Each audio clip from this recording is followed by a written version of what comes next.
morning. Here with Studio C, the listening room. I'm Mike Steiner Barker, Barks Tales. And I'm Andy Schiller. And this is my good friend, John Lewis Good. Round of applause. Golf clap. You know, it's in the name. You know, good friend, John Lewis Good. Well, I appreciate that. That's very kind. I really do. You know, we met, I think what you said was a decade and a half ago. It's amazing to think that. Yeah, you know? I know. That's almost like 15 years. Yeah. Yeah, my daughter's 17, and I think I started playing when she was 2, so... Oh, my God. Yeah. Yeah. Long time. Well, I know I met you, I think the first time, was it at Brute Awakening's open mic? I must have been. Yeah. Those cold winter days. Yeah. And I know that I've had you open for my band Ebbtide a long time ago. And, you know, we've played off and on. Last time I saw, we were on the same stage was last summer in Hudson. Yes. With no audience. The audience was way over there. I've done that before. Yeah, the food trucks were here right in front of us making noise. Yeah. And we were just on a big old truck trailer. Yeah, probably could have fit about 100, 150 people if we all stood shoulder to shoulder up there. Yeah, that'd be a big band. Yeah, it was. Luckily, there was a guy with the DJ there. We hooked up to his system. Yeah. Otherwise, I don't think we would have been heard. To be honest with you, and I had my whole gear out. You know what I mean? Yeah. 1,200 watts. If you can't hear that, I don't know what. Right. I don't remember what I brought. I think you brought your system as well. Probably, yeah. Yeah, I had 10-inch JBLs. Yes. Yeah. All the power. Yes, and of a 10-inch speaker. It's power, though, at least. I know. Well, thanks for joining us. Thank you for having me. It's a good morning and sunshine and blue skies, and yeah. And here we are with some hot coffee, and and this is your first time meeting Andy. Yes. Yes, first time. It was nice to meet you as well. Appreciate you having me in your guys' home. Cool. Yeah. By all means. So tell us about any upcoming gigs you might have. No, this will be after next Sunday. Yes. We've got a number of gigs coming up. I'm from Jackson, Michigan, the Rose City, and or the Prison City, as some folks would like to call her.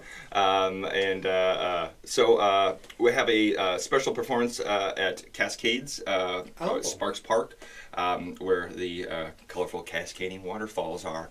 They're really beautiful. I've seen them. Oh, for sure. Yeah. So that's like a local show that's been something I've wanted to do for close to 15 years. Yeah. So I got the opportunity to do that, which is awesome. And I'm always playing solo stuff. You can, I'm sure I'll do the pitch again later on, but John Lewis Good, Facebook. Always got the up-to-date list and stuff like that. And you're so good at that. You got to, these days. Yeah, I used to be, but I just don't care. It's a business, this. It's a business. And sometimes, like anybody else, sometimes you don't want to go to work, but or clock and just move the mouse or whatever, as people would say nowadays. But all the stuff like that.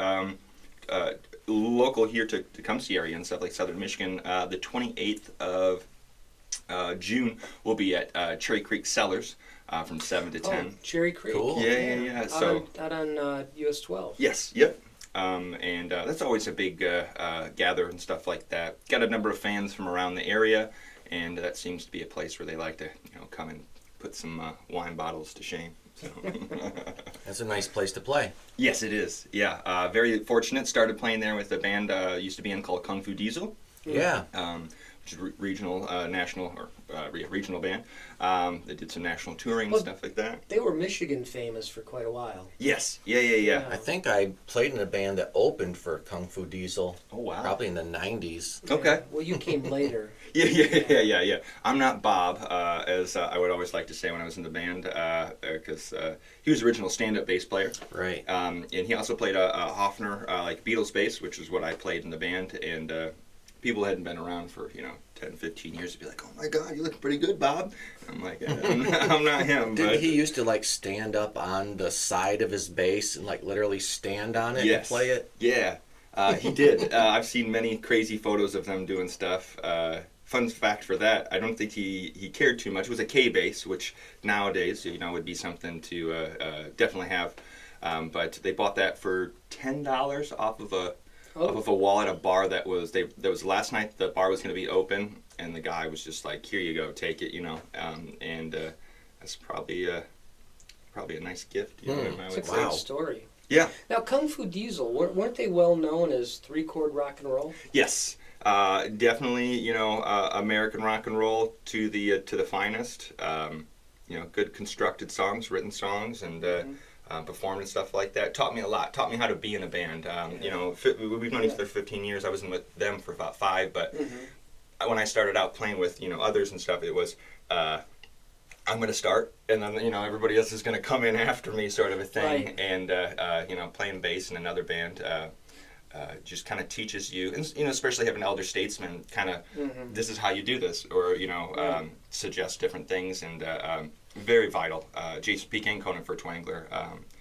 Was very lucky to have that opportunity. Came out of nowhere, and it's a lot of the opportunities. I don't know if you guys can relate and stuff like that with playing music, but it's not always knocking on doors. Sometimes it's like you contacted me to come out for this sort of a thing. So. Yeah, I've even started having people contact me to play. Yeah. That's weird. It is a little bit, yeah, you know what I mean? We're all in our own little heads and stuff like that, playing and stuff, but, or as musicians, and it's nice to be, acknowledged. Yeah. You know?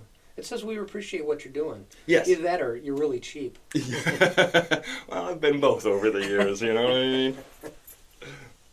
Tell us about where can people find your music? Do you have CDs, or is everything online right now? Mostly online. Tried to get away from CD sales just because of the medium's kind of going down. They don't exist. Right. Yeah. I had a nephew who he is 6, and I gave him an old Xbox 360 game, and he said, "What is this?" And we had to teach him how to not touch the actual, the disc and stuff. And he's like, "I only seen these on TV." So that kind of explains that, at least for the newer generations. And but Spotify, all the streaming services and stuff like that. If anybody actually wants physical, they can always contact me, johnlewisgood@gmail.com, and we can always arrange something to get And this that'll done. be in the notes below. Sure. Yeah. Always got to promote. Sorry. I hear you. But yeah, we have, I think, 5 singles, and then 1 EP. Got a couple other EPs that haven't put up from years ago and stuff like that. But yeah. And you write the words and the music. Yes. Yep. All original music and stuff like that, and words, and try to have songs that I don't know. Not always introspective, but to try to have things that mention friends and things, and different places that I've traveled on my journeys, and different lessons I've learned. Things that people can really relate to. Yeah, I try to not to say I'm salt of the earth, but You are. I appreciate that. I mean, you're a good down home, humble, local dude. I try to be, that's how that's how I'd want to be treated, and with respect and stuff like that. Yeah. And I feel like that kind of goes a long way. Sure. That's where I feel like I've gotten a lot of opportunities over the years. It's not maybe always been the skill-wise, I've definitely gotten better over the years, like many people do. But a lot of the opportunities I've gotten is because of how I've treated people, or how I've been treated, likewise, sort of a thing. And I feel like that's something that's not always understood or recognized with many musicians at times. You know what I mean? That is I've true. come across. So That is true. that's, We're at the points in our careers musically where we can't afford to be arrogant. yeah. I mean, we might have the talent, we might have, the skills, but we cannot. I mean, I can't imagine being arrogant. It just it would feel weird. Yeah. I would definitely feel like I was not being a so and so. I want no brown M&Ms in this bowl. Well, there's different things like that I've learned over the years that you do have to make sure people are promoting and different things like that, making sure they have the right name. Did they spell Lewis right? Right. And good. Trust me. Good has I've had different spellings of that. Goud, and I'm like, it's not how it, but fair enough. But you know, it's those different. I understand the attention to details and stuff like that. Some people are not good at spelling.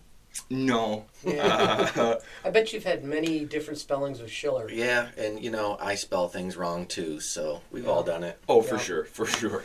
Yeah. I have a simple last name, Barker. Yeah. Barker. It's spelled exactly the way it sounds. It's phonetical. Yeah, it's fanatical. Wait, or you said phonetical. My mistake. I thought you said fanatical. Oh, not fanatical. Oh. Though I am a fan. Ah, right, likewise. So tell us more about your band.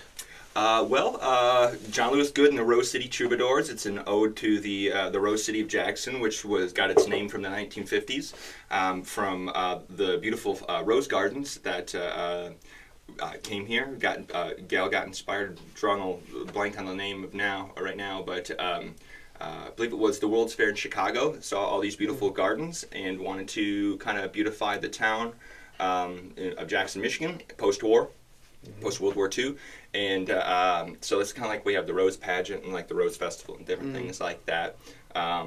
Seems to as I get older, the folks that would recognize Jackson as that, you know, I get many people who are like, I've lived here for 50 years, I've never heard it called that, and I'm like, you got to get out and get around. But turn the TV on. Right? Yeah, look at a newspaper, you know. What? Right. Well, yeah. What? The old Jackson Citizen Patriot there. You know, if you're subscribed.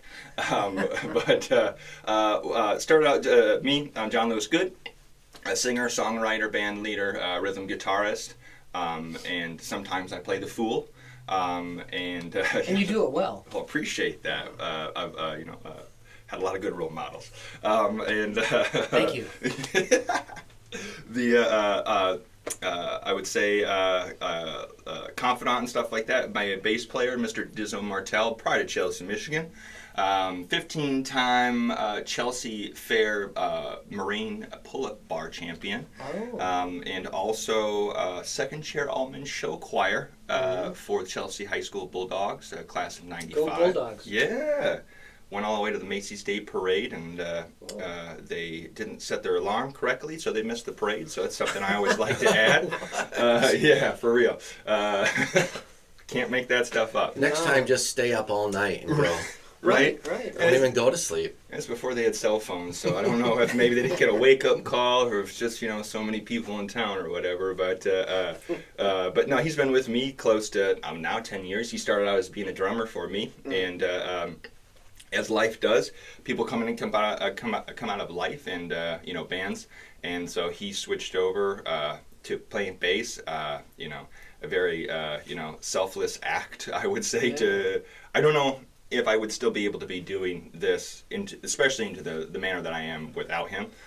So I always like to, recognize his efforts and stuff like that. And Dizzo's fun to watch. Yeah, he's a character. Fun character, yeah. Yeah. There's nobody that I like him that I've met. He used to be a stunt rider for motorcycles and stuff. He went around the state and places, I don't know if folks wouldn't remember, but Scooter Trash, which was the stunt things. They would come to towns and fairs and stuff and do their wild things. One thing that I would say with him would be that he had like the longest wheelie or something like that for a while. Not that that is a claim to fame. Yes, if you can get in the Guinness Book of World Records, that's cool. No matter what you did. Right.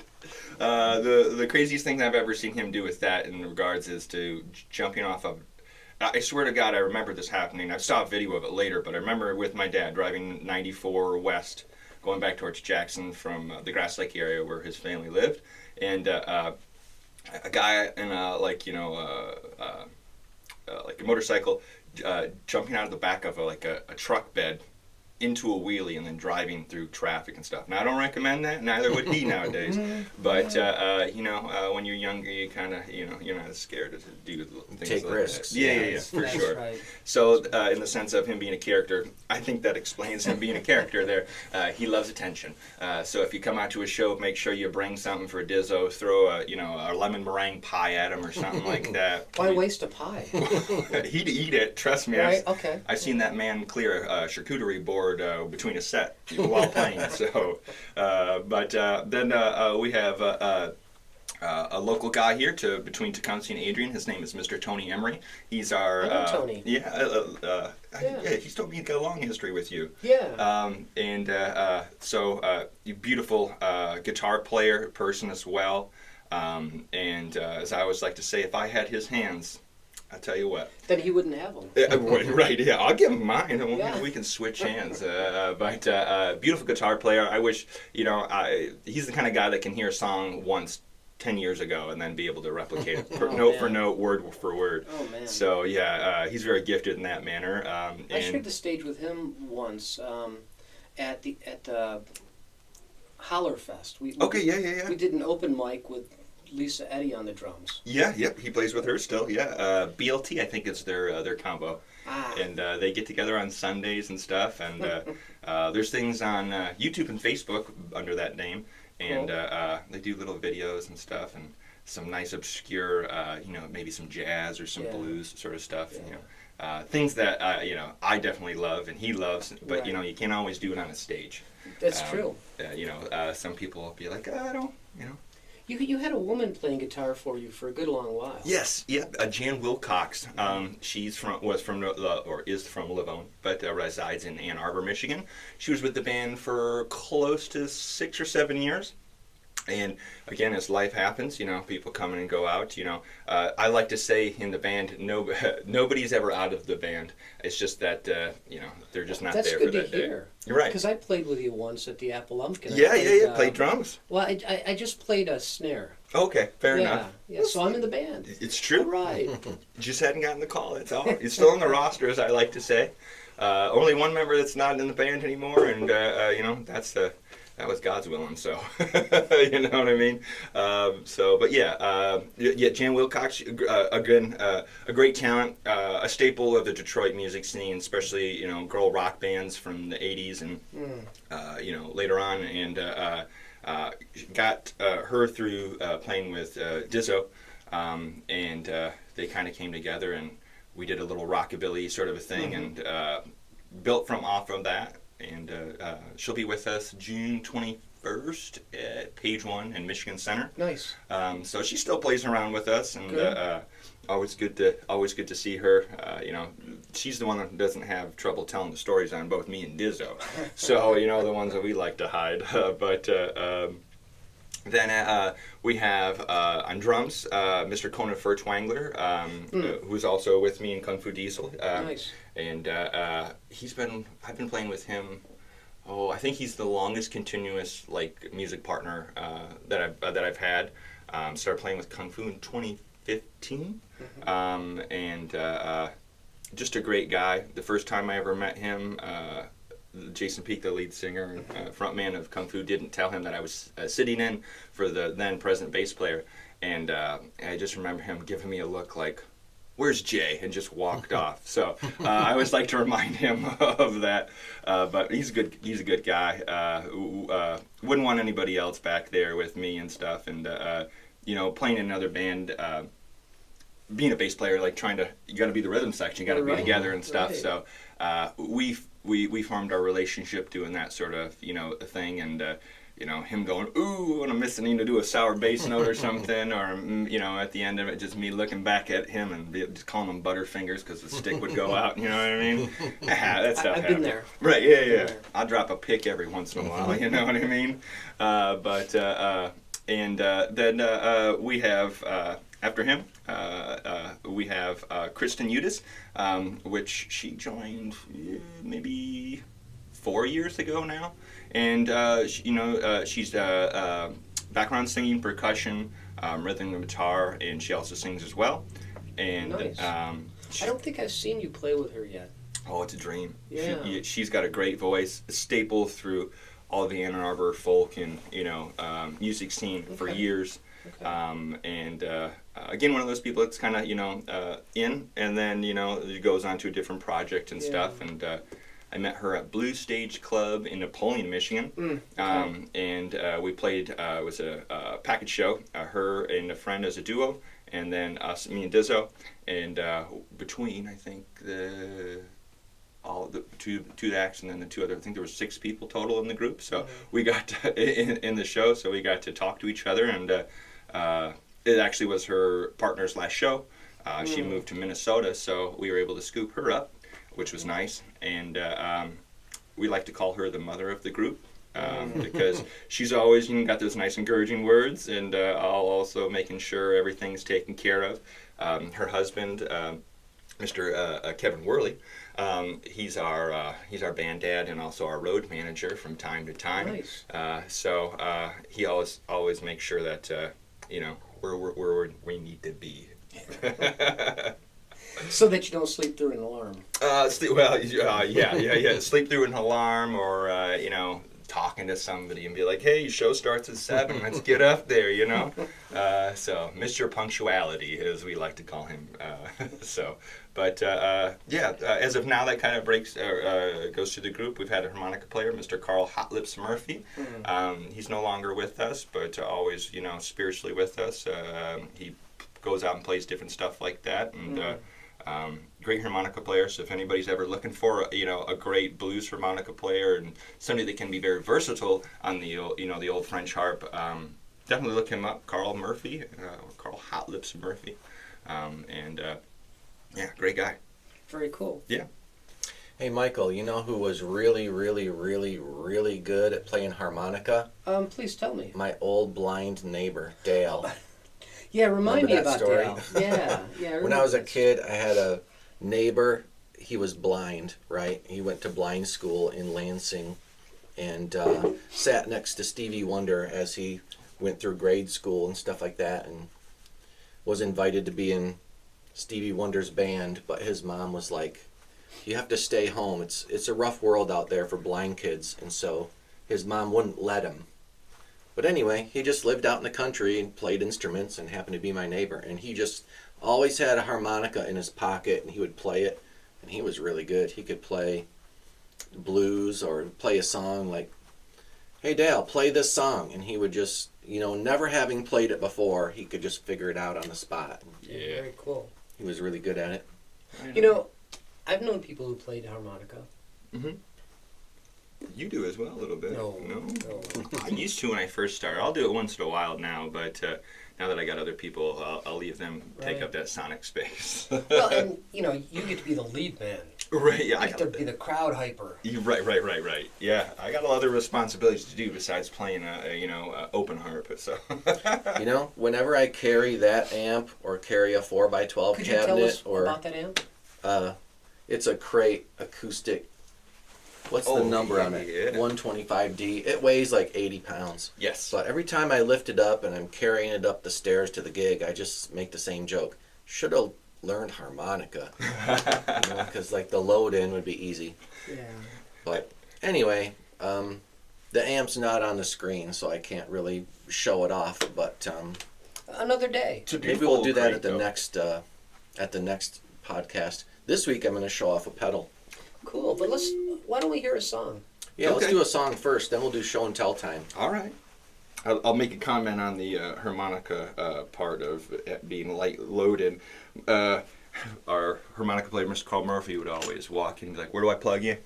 And that's pretty much about it. You know what I mean? Right. Sorry. Should have tuned this beforehand. Oh, why bother?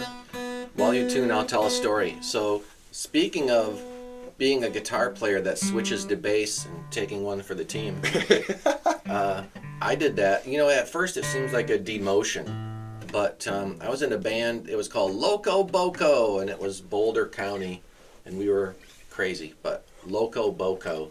So it was appropriately named. Right. And the drummer was really good. She was an older lady that took up drums in her retirement, and then the guitar player was from Europe, and he could sing in multiple languages, and he played guitar. We didn't need another guitar player, and so I picked up bass, and I was thinking, well, this is like a demotion, right? I just play one note. But then I had so much fun, because like you were saying, you're the backbone of the band. You start out some of the songs, Yep. and I was like the driver of the band. Yeah. And I really enjoyed doing that, and we would sing songs in Danish, and we did kids songs, we did cover songs Did you by the also Wiggles. eat Danish? Sometimes we would eat a Danish, yeah. Okay. But At the same time, you get sticky fingers there. we used to do Danish cover songs from Danish bands, and then we also did all the songs by the Wiggles, so we could do like kids shows. You were in demand then, in the early 2000s, for We could sure. play like fruit salad, those kind of. Yummy, yummy. Yeah, that yeah. one. Oh yeah, that's a banger right there. Now, tell us about the song you're going to play. Well, this the first one I'd like to do, I guess, more recent one that I'm pretty proud of. It's called "Train Don't Stop." I was inspired this song by I believe a good friend of ours, a mutual friend, Mr. Chris McCarthy from Manchester, Michigan. Yeah. Him and Mr. John Mooneyham host a weekly open mic down there at the Village Tap, our home away from home. They're also doing one on Sundays now at Cherry Creek. Yes, yeah. I was drove by down on my way here. I was wondering if on my way back if I could stop in, but I'll have to check with the holiday weekend and stuff like that going on. Don't know. But he took he grew up in Ypsilanti, and he's a handyman and of many trades through Ypsilanti and Depot Town specifically. And he took a little video of just the train station, the tracks, and saying the train don't stop here no more, but he remembers when it did. And I was sitting there eating a bowl of beefaroni on my lunch, and I put down the spoon, and inspiration came to me, and I wrote this tune, as I like to say to him. And it's about those sorts of situations where industry has dried up in the town, and still life going on there, but the train doesn't stop. the train don't stop. Again, where I'm from, Jackson, Michigan, we're very lucky we have the longest continuously open train station in the continental United States. A beautiful building built in the late 1800s. A lot of mahogany on them walls and floors. If you ever get yourself a chance, ride that old Wolverine line that runs from Pontiac, Michigan, all the way over to Chicago, Illinois. Bring your kids, bring your family, heck, just bring yourself. See parts of America. And bring popcorn. Bring popcorn. Yeah. They got a great. I'm sure they got a great concession train or whatever. I know they do. I've been on it a number of times. It runs right by Dizzo's property. So as we always like to say, we always give him a wave or a moon depending on the weather. We don't want to be embarrassed if people got binoculars. Anyways, kind of inspiration from that, and just different things from my family of, as many folks, families. You came to town, maybe you were immigrants, or maybe you traveled from a different state and stuff like that. Michigan's filled with folks from New York and Massachusetts, so you started a different industry. Maybe you started a shop downtown, like a feed and grain place or whatever. So this one's called Train Don't Stop.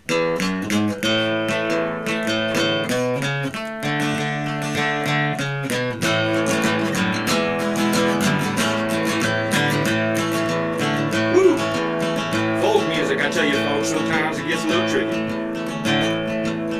Well, the train don't stop at the station anymore. Downtown is empty and closed up the doors. Used to ride them rails back when I was a kid. Down on no use day, remember when it did. Well, Grandpa came here on them old steam train. Opened up a store right down there on Main. Used to ride them rails back when I was a kid.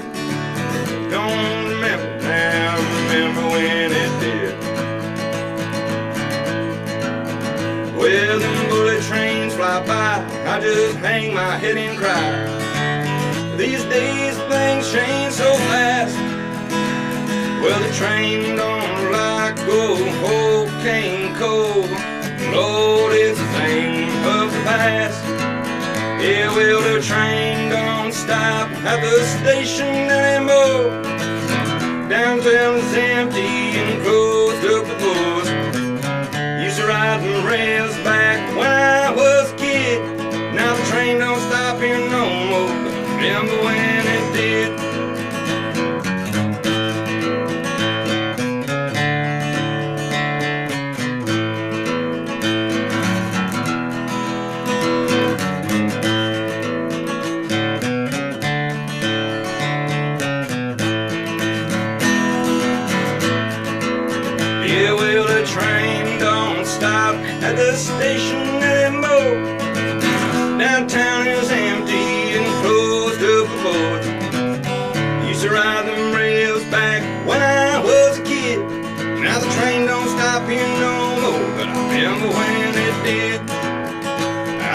remember when they did. Wow, that is a really, really good folk song. Wow. Appreciate that. And the way that you sing it is right on. Appreciate that. Yeah. Thank you. Yeah, and I like that little Johnny Cash kind of thing that you were doing. Oh, thank you. Yeah, it's a little Luther Perkins steel there. Is that what? There we go. Johnny Cash, huge influence on me, like many millions of people around the world, and it's one of those things that kind of came out naturally to me. Folks will say, "Oh, when you sing, you got a southern accent or anything like that," and I said, "It's not put on. It's not. I'm not up here trying to be somebody I'm not. It just comes out naturally." My father was a truck driver, and whenever we'd go down south or anything like that on vacation, he's a chameleon. And we'd look at him like, "Where'd you come from? Who's this guy ordering, food with the waitress?" And so I think it kind of comes from that sort of a thing. And I think not to keep using that word, but we're all influenced by different things, and it's all osmosis. I would say when I first started, singing and playing music. The Beatles were the huge influence on me, again, like millions of folks, and so it was, the vocal was more tinged to that, and then about when I was 22, my life was going through different changes, well, long before then, but I guess maybe 19, 20, was going through some different changes, and I heard country music where I was able to accept it for the first time, because the radio and what my peers were listening to wasn't speaking about the life that I was living and experiencing, and I remember hearing Detour, Muddy Road Ahead, Detour, and then also Nails in My Coffin by Ernest Tubbs, and it made me feel for the first time in a long time that somebody got what I was going through, that I wasn't alone, and that's one of the more beautiful things about music, I would say, is that you can connect to people, and even if you don't know them, and maybe even if the inspiration of the song written isn't exactly what you're going through, other people can put themselves in the song's shoes or the singer's shoes and kind of get comfort from that. At least that's what I do. That's one of the things I really like about your storytelling. You just talk about real life. Yeah. And people can relate to it. I hope so. Yeah. I had a similar or maybe dissimilar experience. Like when I was a kid and I heard the Beatles, I was like, this sounds old-fashioned. Because, I liked Motley Crue and Ozzy. And if it didn't have screaming guitars, it was for old people. And then I became, an adult and got older and became more mature. And then I listened to the Beatles and finally appreciated what they were doing. And, I never liked Johnny Cash when I was a kid. And then I became a guitar teacher and finally listened to his music and was like, oh, he's singing to me. I can understand what he's singing about. It's for me. Then I went back and listened to my old cassettes, girls, girls, girls. And I'm like, this song isn't about anything. This song is trite nonsense. Still a good song. But, the guitar work is pretty flashy. You talk about how the Beatles were old-fashioned. My entire childhood was the Beatles. They came out in about 64, 65. I was born in 64. Mm-hmm. And I was 6 years old when they broke up.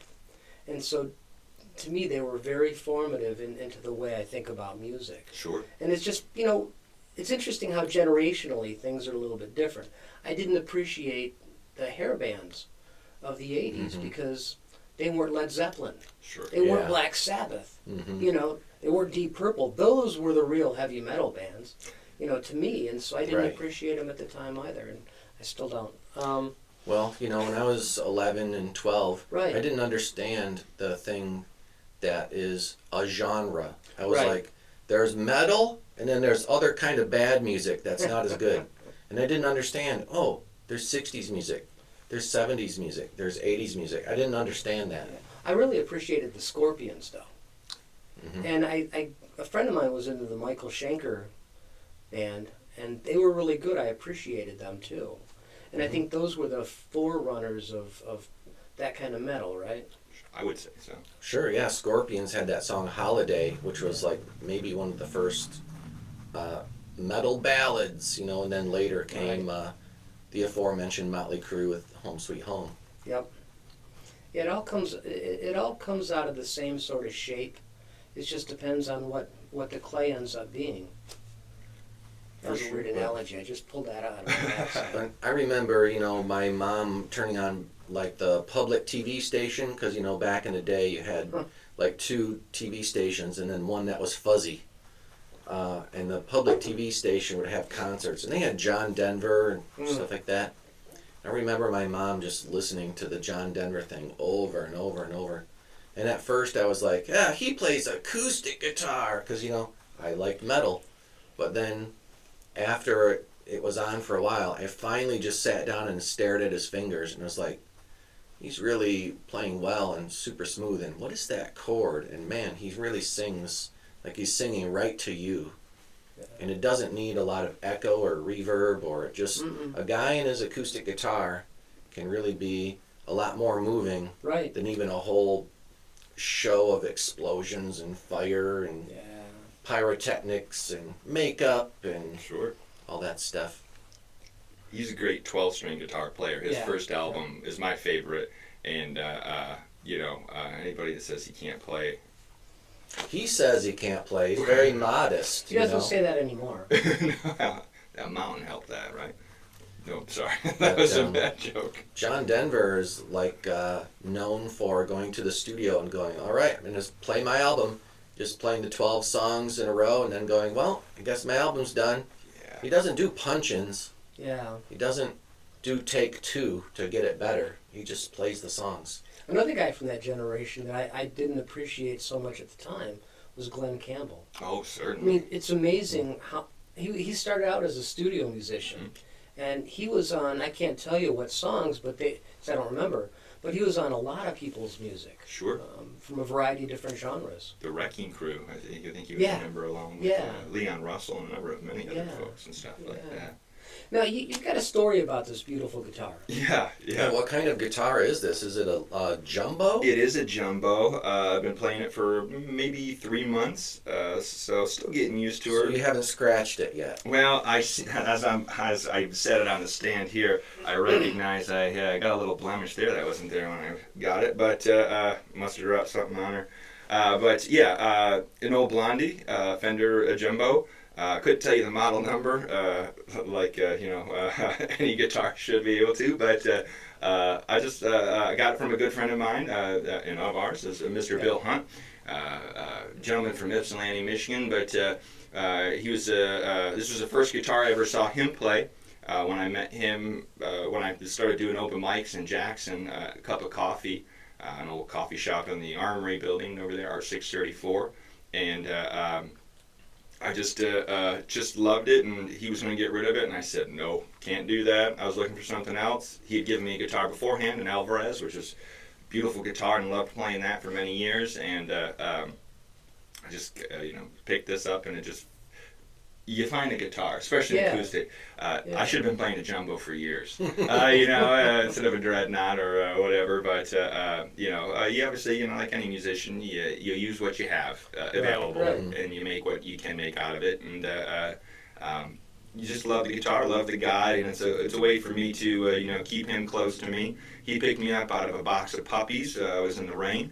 And helped me, put me on my feet and taught me how to, I think any microphone I have, that guy's given to me. So one of the, I'm like his son per se, and so he taught me a lot of things, taught me how to, talk to a crowd and how to interact, and if you see a bar fight, just keep playing, stuff like that, Don't get... It needs a soundtrack. There's been a couple wild songs, or wild nights with him beforehand and stuff. Saw a girl get her whole front teeth knocked out in Napoleon, Michigan. We were playing Little Feat's Willin'.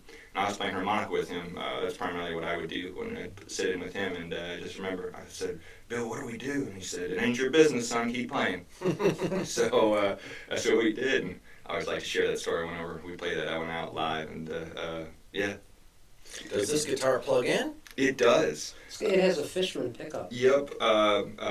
Still getting used to one. I swear, every venue I'm at, I'm like, all right, I want to tweak this, tweak that. But, plugs in and everything. And, 21st century guitar, I think. It's just absolutely beautiful. It has a lot of bass, yeah. Yeah. Yep. Which I think helps with, even goes along with my voice and stuff like that. Yeah. And I picked up, broke a string. We were in Reading, Michigan last weekend and playing, and broke a string and had, pick up second, guitar, my old guitar, and I was like, I haven't moved the guitar strap position or anything, but it's just like this. The guitar's all the way almost up to my chin and everything, and it's just like, this doesn't feel right. So, guitars are like, people in your life. Well, they become an appendage. Yeah, for sure.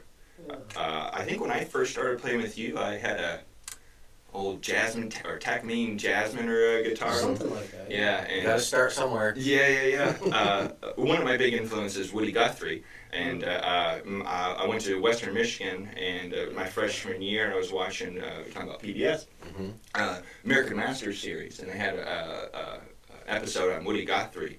And I just remember after that going and getting a Sharpie, being a young teenage kid and writing this Machine Kills Fascists on it. And I played that thing, again, I think that's what you first saw me with. And it's all faded on there. I think it all, rubbed off on shirts or whatever. But I watched that, knew this is what I kind of wanted to do. And then I don't know if I ever went back to another class, for better or for worse. But, So you went to Western and Yes. lived in Kalamazoo? Yep. What years? 07 to 08. It's a very short Those were time. not the same years my wife went to Western. No? No, she went there from like 82 to 86. I No, wasn't no. even born. Yeah, 82 to 86. Yeah. I guess you just missed each other. Just missed, I was gonna ask you if you had seen some local bands like Amsterdam, but that would have been like 2002, 2003, Yeah, no, that doesn't ring a bell. 2004. I really didn't get out to, and I was a freshman going through different life changes and stuff then, and clearly not going to class, but trying to make it every morning. So I remember there was a little church on campus that was my first open mic I ever played. I can't recall the name now, like non-denominational sort of thing for the campus kids there, and then kind of stopped and playing. I would still continuously play, make songs and stuff like that on my computer or whatever, but too afraid to go out and perform. And I remember I was trying to impress a girl that I was dating at the time, and bar, like, hey, anybody want to get up and play with us? And I was just like, okay, trying to impress a girl, as many musicians get in this sort of thing, trying to draw attraction or anything like that. So I kind of got on my way doing that, and I've loved it, and it's been a way for me to in a positive way deal with life's emotions, and connect with a whole lot of different people too. Yes. I mean, we never would have met had it not been for music. Yes. Yeah. I would say a lot of my friends now, it would probably be that way. Yeah, same. I like to, talk to different promoters and, different, bar owners and stuff like that. And always, say, appreciate, say thank you, and that I appreciate the opportunities and stuff. And, there's just so many places I've been to that there would have been no reason why I would have probably ever been there. And, now I go back, a couple of them quite frequently, or, it's just, you'll have memories and stuff like that, and I'm sure you can probably say the same. And little towns, big towns, festivals and different things like that, or, the old saying is like, oh, you never know who's sitting in the crowd. And, I would say 99% of the time it's not an A&R guy, but sometimes, sometimes you get a random person that'll come up to you and send you a message or whatever, and, they'll have an opportunity or they'll recommend you somewhere. And, that's the beautiful thing about the music community. And it's, it's vital, Yeah, absolutely. elder statesmen, trying to, give to younger guys and stuff like that. And I'm always looking out for younger cats that, I see talent in, and, the stuff that I like. Yeah. And try to, I'm not trying to be like, hey, blah, blah, blah. I know the path. I know how it works. You're right, yeah. Because I'm always humble every year, and I'm always learning about different things. And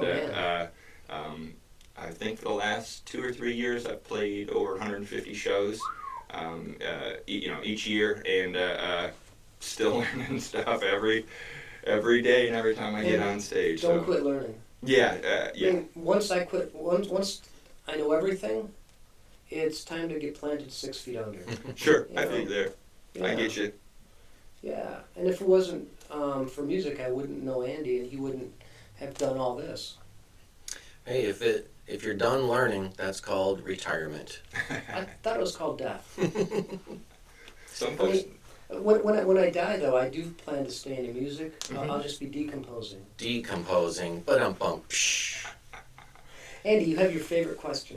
My favorite question that I ask at every podcast is, do you write the song using the lyrics first and then the music, or do you write the music first and then add the words? Ooh, good question. I've done both, but I would say the main way is kind of like I was saying in the intro. It's either divine inspiration or just it's just whatever spirit moves through you. I know I think Dylan quoted one time in a 60-minute interview, where like I don't know the person that wrote that song anymore.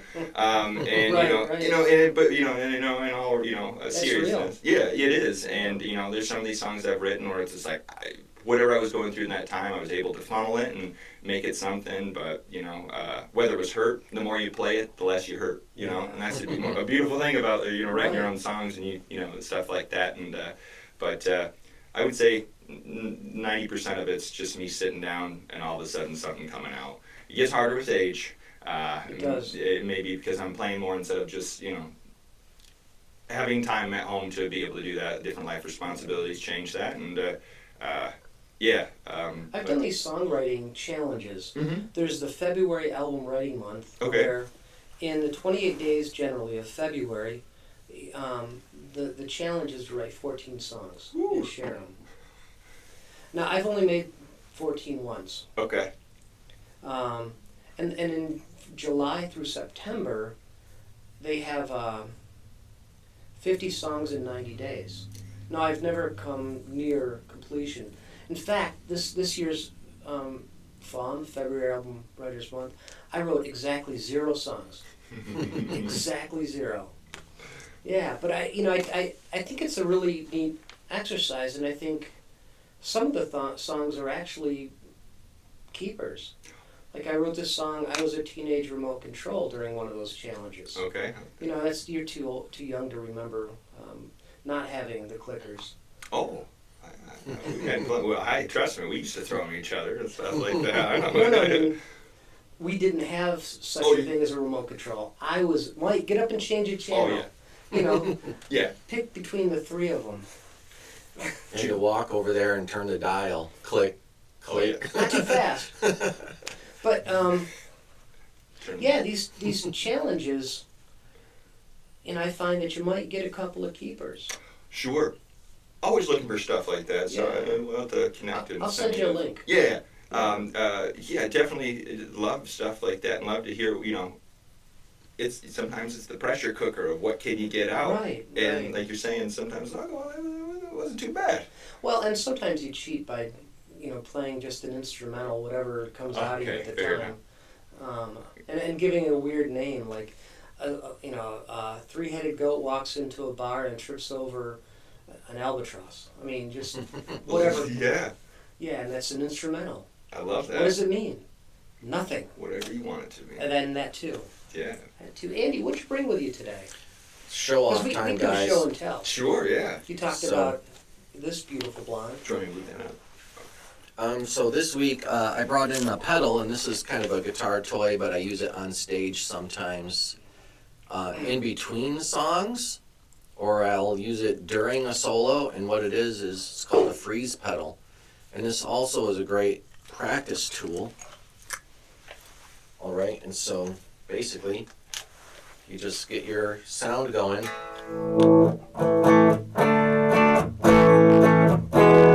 Okay, now if I step on this pedal, it's going to sustain whatever note I play. So I'll just play an A chord and press the button. So now I can play whatever over the top.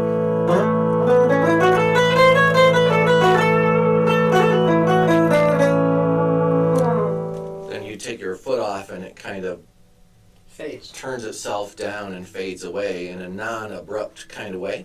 And so that's pretty cool.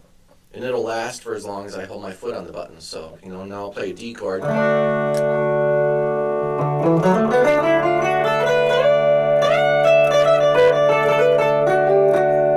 And play anything. And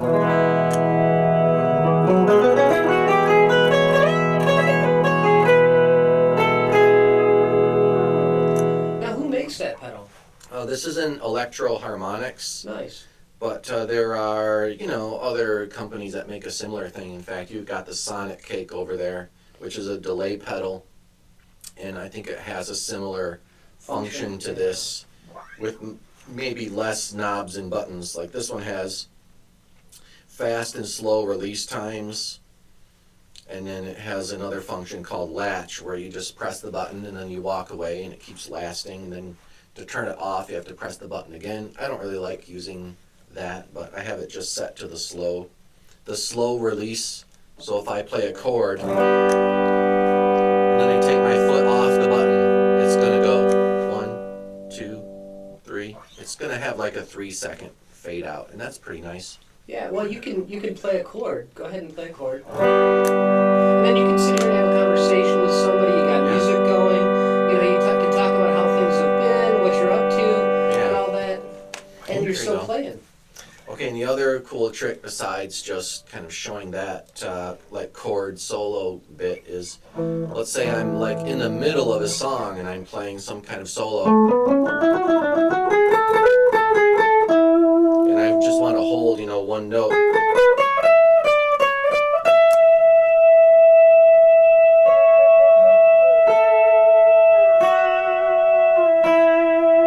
I can continue.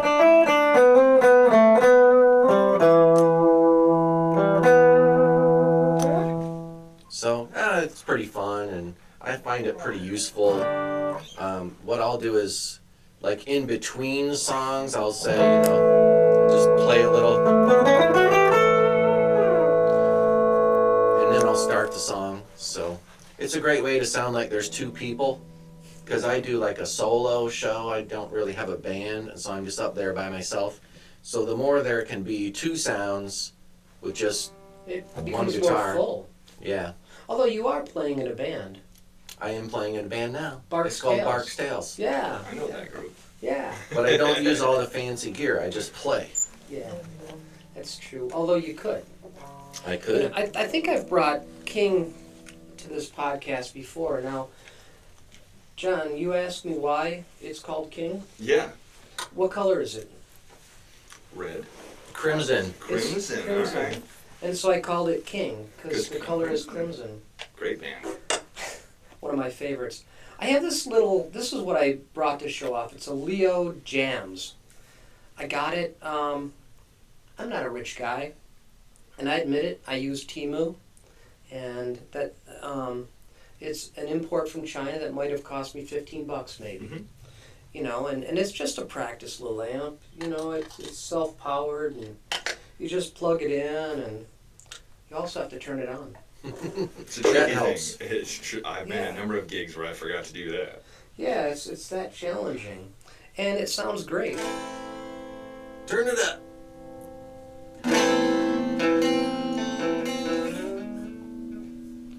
It'd be great for like backpacking or taking the back seat of the car or sit on the beach and play. But then you press this button.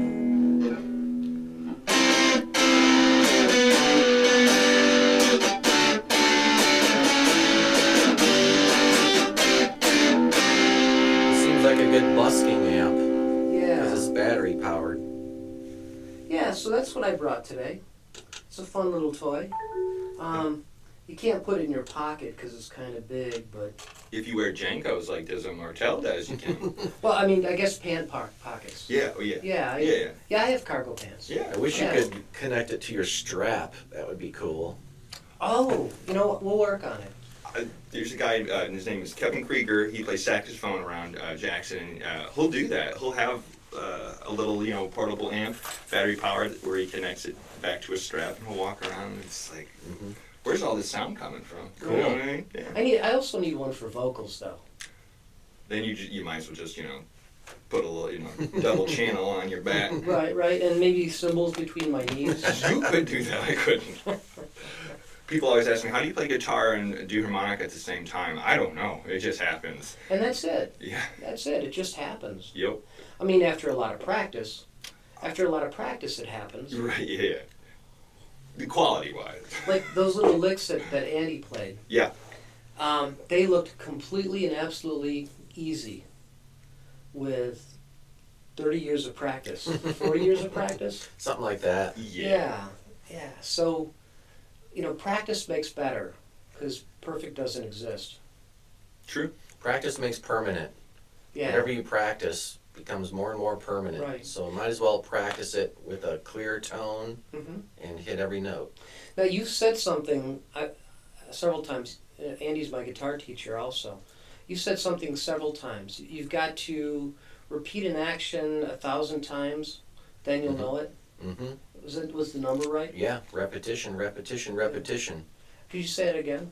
The 3 R's of music, everybody. Repetition, repetition, repetition. Yeah. I find that, a lot of, I teach guitar lessons all day throughout the week, and it's kind of my full-time job. And what I try to convey to a lot of students is just, they'll come to me, my D chord is just not ringing out, and I don't know what to do, and I'm looking for this knowledge, can you give me the secret? Like, what's the hack for making it happen? And the answer is, you just haven't played it enough. You got to play it 1,000 times. Play that chord 1,000 times this week. Go. And they're like, are you kidding? I'm like, let's start now. 1, 2, play it again. 3. Okay, you got 997 more to go. Keep going. It just takes more repetition. That's it. And I started playing during COVID, probably October 16th of 2010. Mm-hmm. Okay. And so I've got, this October will be 5 years. And I probably play like a guy who's been playing for 5 years. I play like a guy who's been playing for 5 years. No, you do all that fancy stuff, whatever. It seems I remember watching guys when I first started. I'm sure you'd be like, okay, well, here's all this sort of stuff, and I just would be godsmacked. And there are some things I can do now, and when people are like that, and I'm like, I don't know how I'm doing it. It's just some of it comes out now, or like you're saying, repetition, just. It's whatever talent can come out of these hands, Right. And it's practice talent. Yeah. I came along some things pretty naturally Mhm. on the guitar, particularly rhythm. Sure. I could go. I play the guitar like a drummer. Yeah, I get you. I get you. Yeah, but that was, then once Andy said, okay, that's like that, but this is like that, and it's like, oh, whoa, and this is like, and the little shapes and forms make sense. Now, they do all these fancy things like stick their fingers way down here. Get that Chuck Berry spread. I cannot do it. I mean, repetition there. You got to stretch some fingers. I'm sore in here. Sure. So I cannot do it. I worry that as I get older, I'm gonna, have to have that amputated. There's always a shortcut. It's I like know. there's Well, always a simpler way. And Andy says, use your arm. Is that what I sound like? Well, yeah, that's what you said. You said, here, just press it with your arm against. Yeah, there is that. That's the thing. Hug the guitar with your arm. Yeah. And so I haven't gotten that down yet, but I will. That is one guitar tip. Guitar tip of the day, everybody. # guitar tip of the day. And that is that, I see a lot of guitar players that come to lessons, and their guitar is all loosey-goosey. It's like, they're like this, and they're like this, and they're like this, and they're like, all right, Andy, I'm going to play my D chord now. I'm going to do my bar chord, and I can't do it. And, I don't know why.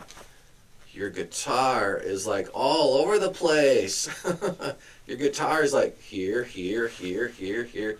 You can't do that. You got to have it in one spot. Now it can't move. You have to hold it right here. If your guitar moves around from this position, you'll struggle, okay? Hug the guitar. Here it is. Okay, try to move it. Guess what? Someone comes up and bumps your guitar. It's not going anywhere. Okay, now you can handle all those things you've been trying to learn. But if every time you try to play your bar chord, your guitar moves, you'll never get it. That's why, I like the band Polyphia. It's the furthest thing from folk music. They're like a progressive metal kind of sound. And I remember I put the video on and showed my 12-year-old daughter, hey, watch this video. These guys are really great. Why is he just standing there? He's not like doing a kick, or he's not doing a spin, or he's not even walking around. He's just like holding completely still. And I'm like, if you had to play the things that he was playing, you'd hold completely still too. It's not great to watch, but hey, if you're doing something really technical, like you were saying, I can't do this thing.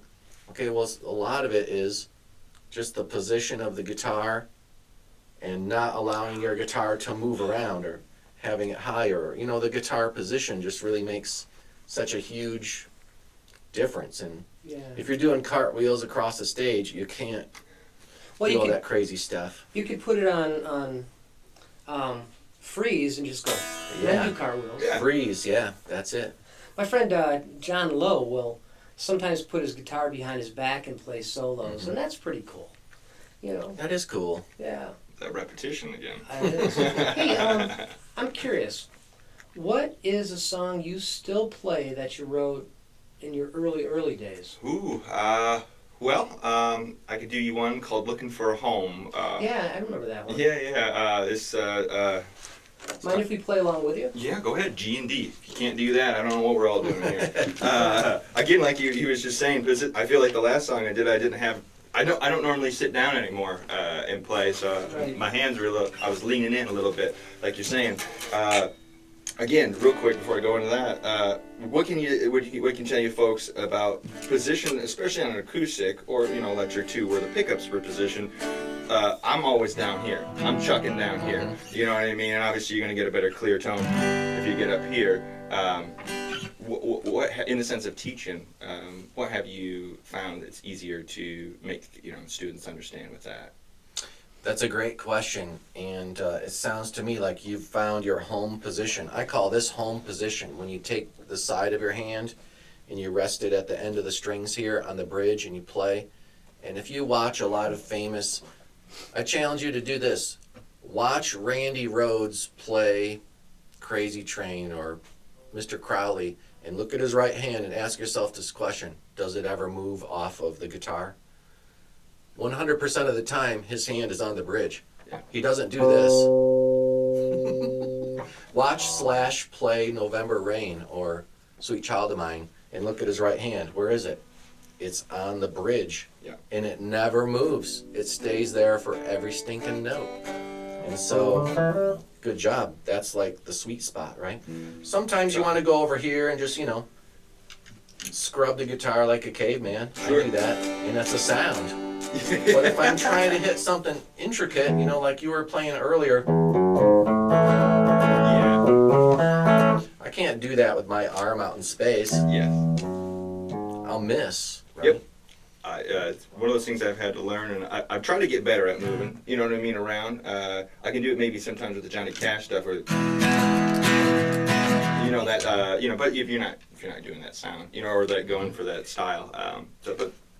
It's a good way to ask, and I'll appreciate it. Sometimes I'll rest my finger down here by the high E. Try to be a bass player now. All those things help. I do help. have a couple of basses. I would always anchor my pinky finger, especially on a Hofner bass, because you don't have really the bridge to go on. I would do that and try to. I'm a pick bass player, which all the bass players out there just go, you can't play bass. But it was good enough for Paul McCartney. It's good enough for me. And you have what we call a man pick, which is the gray nylon ones with the little bumps on it. Oh, yeah. And You that I want way, those slipping. You don't like the fingers get ones with sweaty. flowers? Not so much, because it doesn't have the bumps. I gotta know where I'm at, and I don't know about you, or you, in the sense of like, yeah, I have all this there, you know what I mean, but I'm still using probably about that much. That's, But if yeah. I get a small pick, Tony Emery, my guitar player, I think he's using baby fingernails, or something. Those tiny picks. Yes, and I'm like, I would, God forbid, everyone I think's been there has plays acoustic. You'll slip one in that sound hole real quick, and Oh, you'll yeah. realize your fingers can't produce the sound. Oh, that's where I keep all my extra picks. It's like having a spare tire in the trunk. People always would say they put cheese in there and fruits in there. There you go. Well, it kind of shreds it. I usually use 2 fingers on this side, and that's this finger. I'm getting a bit of arthritis in the knuckle, Mm-hmm. and so I find that it keeps me a bit steadier. Sure. You know, I'm 61 now, man. I'm having all these old man problems. Oh, my back! Get off my lawn! I think no matter how age, well, depending how what age you have on your hands from playing, Yeah. I definitely get stuff like that where little trick, at least for me, take some magnesium before you play a show, because I'll tell you what, if you're moving around quite a bit, your hands are going to be sore, and Yeah. especially if you're not, like when I first started playing bar chords, especially with the band. If you're not used to stretching, again with the repetition, if you're not used to stretching that, it's going to be evident. Gonna get worn out fast. Yeah, and then you'll be like, oh my god, after you say, like, wait a second, the next one's in a bar chord too, crap. You know what I mean? Those bar chords. The joy of a capo, but Guy Clark said to Todd Snyder once, why are you playing putting a capo on 2 and playing E chord formation? Just play it in D. So again, if you know where you're at and where you need to be, you don't really need to know have all that sort of stuff. And how often did you capo the bass? We're still trying to, Dizzo has made something, but it don't work. For a big stand-up, you know what I mean? But anyway, sorry, I got everybody sidetracked there. That's okay. That's what happens in practice, you guys will practice 2 songs and you only talk the rest of the time. Right. This song is called "Looking for a Home," and wrote it about 10 years ago. This was sort of the song that I feel like maybe come into my own. It's a getting up and getting at it sort of a song, and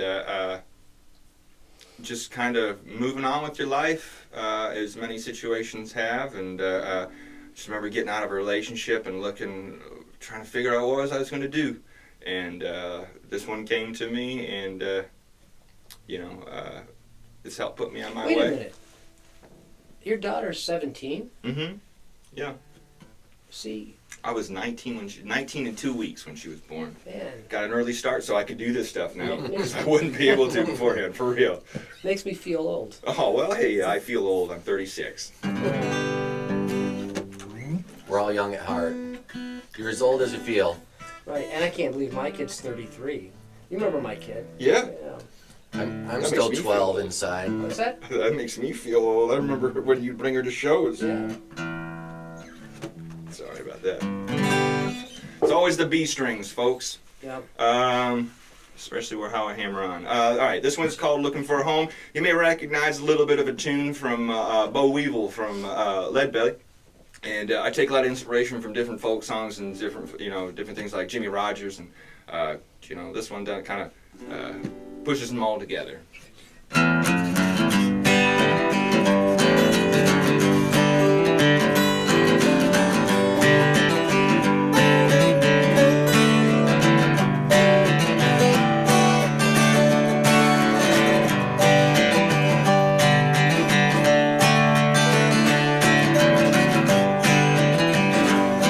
Well, Mom left me Sunday, and she took all I think. Yeah, she left me with no greenback since she took that wedding ring. I'm looking for a home. Looking for a home. I'm looking for a home. Looking for a home. Well, I'm way, way, way down that road. Well, my greasy babe, yeah, she took hold of my soul. Yeah, she took all my good loving and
you ever find it? Yes, it did. All right. And the like-minded folks like yourself, band members of my own, and other folks you meet on the road that are musicians. I found my home. I found where I needed to be. Found where I was accepted. And, at least for me, that's an important part of life. Absolutely. Yeah. So for you, and I like this, for you, people are your home. Yeah, I like that a lot. I can be by myself, but I sure do love being around folks. And playing for folks and stuff like that. Now that is a song anybody can sing along with. Yes, it's older folk once told me it's a toe tapper. Yeah. You know what I mean? It's a little earworm.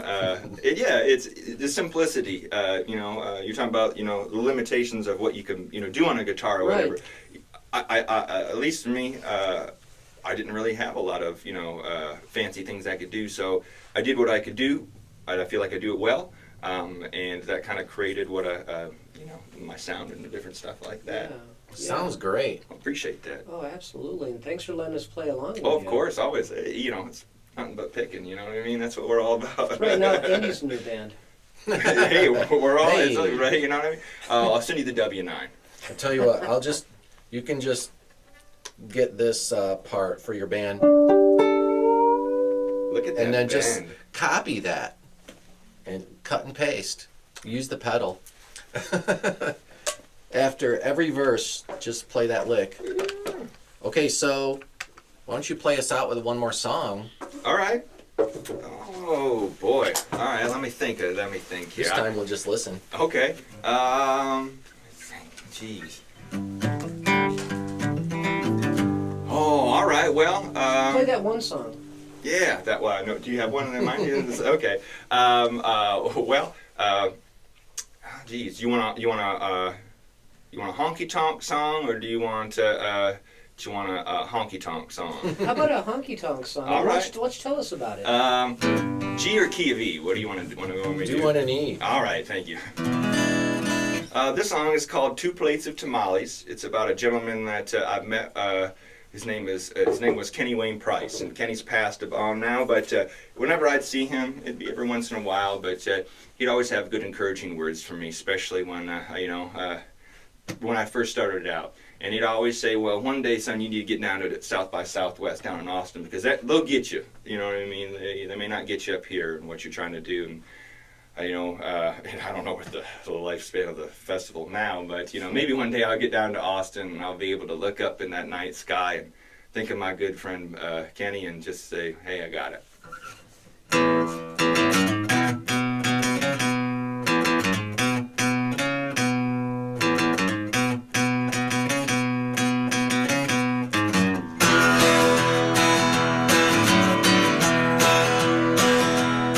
There's a new star shining in that east Texas sky. There's chili peppers blooming on the vine. And I just got the news of the passing of a real good old friend of mine. And Kenny, he would say, "Hold me up to play the tamales. Green peppers, boys, and make 'em high." Then he'd sit there with a smile from ear to ear, yes, sipping on that Lone Star beer. Well, can he tell me about all the places down in Austin? Yeah, where the white people gon' go? Then he'd tell me about the food, and he'd tell me about the drink, and he'd tell me about all the fundraising hell he had. Well, now Kenny, he would say, "Hold me up to play the tamales. Green peppers, boys, and make 'em high." Then he'd sit there with a smile from ear to ear, yes, sipping on that Lone Star beer.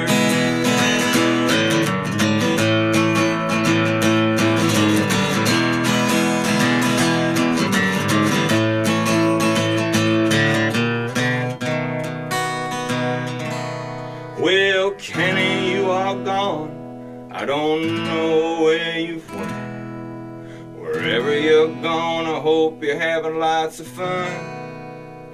And if you couldn't find the time to look up my old man, well, I bet you two could raise a lot of hell.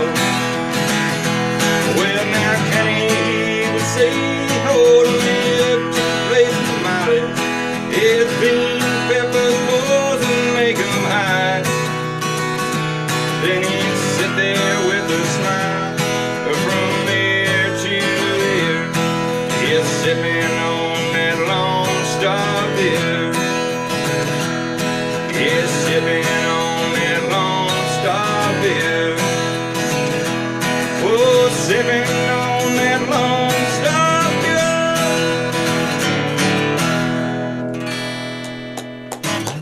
beer. We've been Studio C, the listening room, with Andy Schiller. and Michael Snyder Barker, Barks Tales, with our good friend John Lewis Good. Thanks for tuning in, everybody. Peace. See you next week. Don't forget to like and subscribe.